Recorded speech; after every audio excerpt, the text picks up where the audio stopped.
Leaving kids with strangers because she's broke, the Facebook post read, accompanied by a photo of me dropping my twins off with what the caption described as hired help, written in that particular tone of voice that suggests both superiority and pity.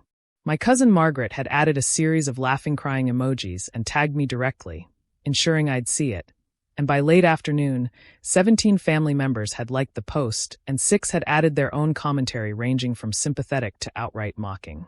"That's so sad," one aunt had written. "Not everyone can afford real childcare," another had commented, the word real positioned in a way that suggested what I was doing wasn't legitimate somehow. I saw the post while sitting in my office in downtown Chicago, looking at the photograph Margaret had used. A candid shot of me handing my children over to their nanny, Cassandra, both of us smiling, and I felt that familiar mixture of shame and anger that comes from being publicly mocked by family. So I did what I'd learned to do.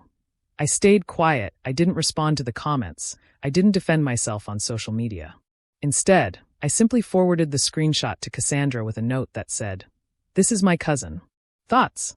And her response, which came through almost immediately, made me realize that Margaret had just made a catastrophic mistake without even understanding it. "Should I mention I own the agency your cousin just applied to, or would you prefer to let her find out on her own?" That's when I understood that public humiliation had just become a multi-million-dollar problem for my cousin. My name is Natasha Bennett, and I'm 38 years old, which means I've lived long enough to learn that family judgment usually stems from family ignorance. I come from what would be considered an upper-middle-class background. My father is a cardiologist, my mother was a pediatrician before she retired, and we grew up in the North Shore suburbs of Chicago in a home that was comfortable and well-appointed, if not ostentatiously wealthy. My cousin Margaret grew up in a similar environment, the daughter of my father's brother, positioned as the golden child in our extended family because she married well. Very well, actually, to a man whose family owns a significant stake in a hotel chain. From the outside, Margaret's life looks like the aspirational version of American success. She has a sprawling home in an exclusive community. She takes expensive vacations. She hosts elaborate dinner parties. She wears designer clothing and carries high-end handbags. She's positioned herself as the successful one, the one who married well and therefore secured her position in the upper echelons of social hierarchy. More importantly, she's positioned herself as the one who actually understands what success looks like, which gives her the perceived right to judge how everyone else is living their lives. I married James Bennett, who is a venture capitalist. We met in business school at Northwestern, where we were both studying finance and business strategy. He comes from old money, the kind of money that doesn't need to advertise itself, but he's also built his own considerable fortune through smart investments and strategic partnerships. We have twin daughters, Emma and Sophie, who are 8 years old. What Margaret doesn't know, what she's never bothered to ask about, is what I actually do for work. I started my career at Goldman Sachs, working in private wealth management. I was managing portfolios for ultra-high net worth individuals, understanding how to position assets and build wealth in ways that transcend simple income. But after my twins were born, I shifted my focus. I didn't want to work the kind of hours that Goldman Sachs demanded. I didn't want to miss my daughters' childhoods. So I left. What I did instead was start a venture capital firm focused specifically on supporting women entrepreneurs. My firm, Bennett Capital, has invested in over 200 women-led startups. We've had 17 successful exits, meaning our portfolio companies were either acquired or went public, generating returns that have exceeded initial projections by significant margins. My firm currently manages approximately $800 million in assets. My personal net worth is approximately $340 million. I've never told my family this. Not because I was hiding it, exactly, but because I'd learned early that sharing financial success with family created complicated dynamics. People started asking for loans. People started expecting generosity. People started judging how you spent your money. People started feeling entitled to your resources. So I kept my professional life separate from my family life. I attended family events. I participated in family conversations. But I didn't talk about work in detail. I didn't mention valuations or exits or fund performance. What I did was hire a nanny. Finding childcare in Chicago when you have twins is complicated. Finding childcare that meets certain standards, flexibility, professionalism, genuine care for children, the ability to handle 2 8-year-olds with very different personalities, is even more complicated. I interviewed dozens of candidates. And then I met Cassandra Williams. Cassandra had been running a childcare agency for 15 years before she decided to take a step back and work directly with families. She was burnt out from the administrative aspects of the business, but still loved working with children and caring for families. She had references that were impeccable. She had credentials that exceeded what most families would expect from a nanny. She had the kind of calm, grounded presence that made me feel confident leaving my children in her care. What I didn't know until several months into our working relationship was that Cassandra had actually sold her childcare agency, Williams Family Care Solutions, to a larger national childcare company.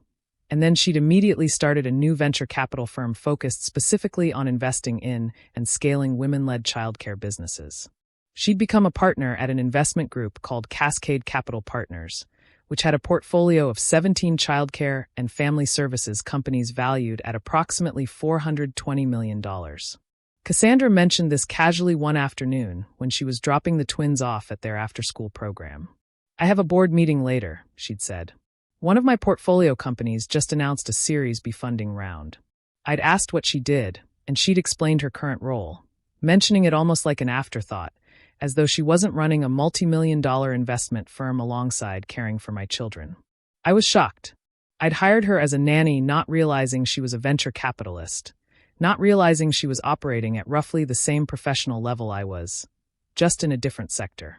When I expressed surprise, she laughed and said, "I know it's weird. I wanted to work directly with children and families for a while. The venture capital stuff is still there, but I needed to scale back for my own mental health. Taking care of your kids is actually less stressful than managing a fund." I appreciated that honesty. I appreciated that she valued the work of caring for my children enough to step back from an empire to do it. I also appreciated that she understood there was no hierarchy here, that being a nanny didn't make her less than being a venture capitalist, that both roles were valuable, that one wasn't automatically better or more respectable than the other. What I didn't anticipate was my cousin using that choice against me. The Facebook post had appeared on a Tuesday morning. I'd seen it while in a meeting, checked it during a break, and felt that familiar wash of shame that comes from public mockery.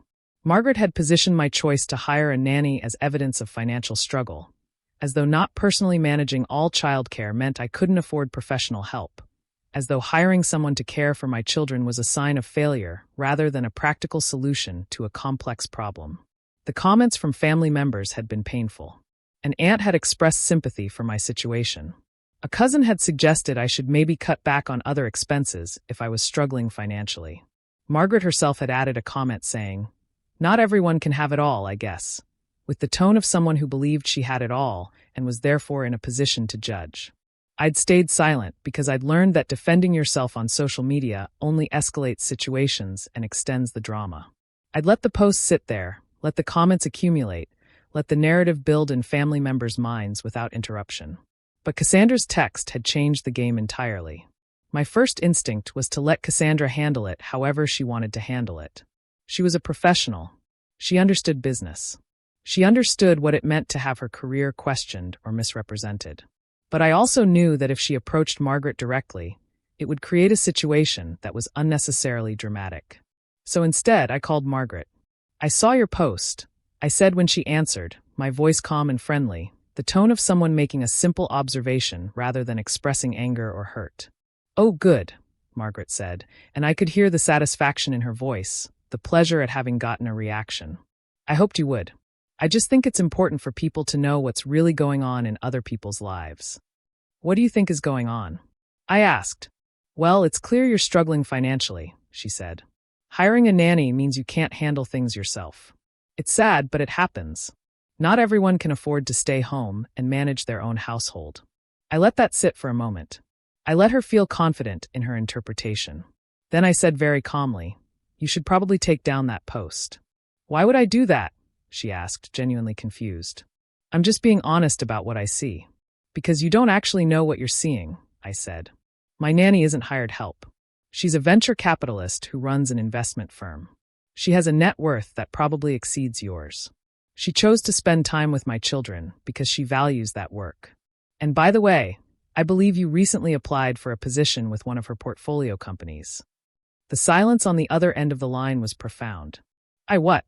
Margaret finally said, "Your husband mentioned to my husband that you were interested in joining the board of a family services company." I continued. "That company is a Cassandra Williams investment. She runs the fund that owns it. So when you posted about my childcare situation being evidence of financial struggle, you were essentially mocking the woman who's about to make a decision about whether to recommend you for that position." Margaret started stammering, trying to backtrack, trying to explain herself, but I cut her off gently. "I'm telling you this not to hurt you, but to help you understand that you don't actually know what's happening in people's lives from the outside," I said. "My choice to hire Cassandra wasn't evidence of struggle. It was evidence of good judgment. And I'd suggest you take down the post before she sees it and before it affects her professional assessment of you." I hung up before she could respond. The post was deleted within 20 minutes. Margaret sent me a private message about an hour later, attempting to apologize, attempting to explain that she'd just been joking around, that she didn't mean anything by it, that she was sorry if she'd hurt my feelings. I didn't respond. I forwarded the entire conversation, her post, the comments, her message to me, to Cassandra. Cassandra's response was a single text. "I already saw it. Margaret applied for the board position 2 weeks ago. Her application has been under review." This post is incredibly helpful context. 2 weeks later, I learned through the family grapevine that Margaret had been rejected for the board position. The company had cited cultural fit concerns and questions about judgment and discretion. They didn't mention the Facebook post. They didn't mention the comments Margaret had made about my childcare choices. They didn't need to. What happened next was interesting. Margaret started reaching out to people in the family, trying to figure out why she'd been rejected. She started asking questions about my work, my relationship with Cassandra, how long I'd known her. She started to piece together the reality of the situation, that her public mockery had directly contributed to her professional rejection, that her judgment of me had reflected poorly on her own judgment, that her lack of curiosity about how I actually lived had cost her a significant professional opportunity. She called me again, this time with a genuine apology. She said she was sorry for the post. She said she was sorry for mocking my choices. She said she hadn't understood that there was more to the story, that she'd made assumptions without knowing the facts. I told her that I appreciated the apology, but that it didn't really matter at this point. "The thing is," I said, "I'm not actually hurt by your post. I know who I am. I know what I've accomplished. I know why I made the choices I made. What bothers me is that you made those judgments without bothering to ask. You saw something and created a narrative around it without checking whether your narrative was accurate. And that's something you should think about not just with me, but with other people in your life." The situation became something of a family story, though I never told that story myself. Other family members had figured out what happened. They'd put the pieces together, the post, Margaret's rejection, Cassandra's professional status, and they'd understood that Margaret had created a narrative that blew back on her. But what interested me more than the family drama was what happened with Cassandra. After the situation with Margaret, Cassandra told me she was thinking about scaling back the venture capital work entirely and focusing on childcare and family services. She said that managing my household had reminded her why she'd loved the work in the first place, and that watching my daughters grow and learn had been more fulfilling than any successful fund exit. "You know what it is?" she said one afternoon as I was leaving for work and she was settling in with the twins. "There's no social status in what I do. Being a nanny doesn't come with prestige. People don't introduce me at parties as, 'This is Cassandra, she manages a multi-million-dollar fund.' They introduce me as, 'This is Cassandra, she watches kids.' And I realized that I don't actually want to spend my life chasing prestige. I want to spend it doing work that feels meaningful." What she was describing was something I'd been grappling with myself. My venture capital firm is successful. It generates returns. I'm respected in my industry. But I'm also exhausted in ways that money doesn't solve. I'm managing other people's expectations and ambitions.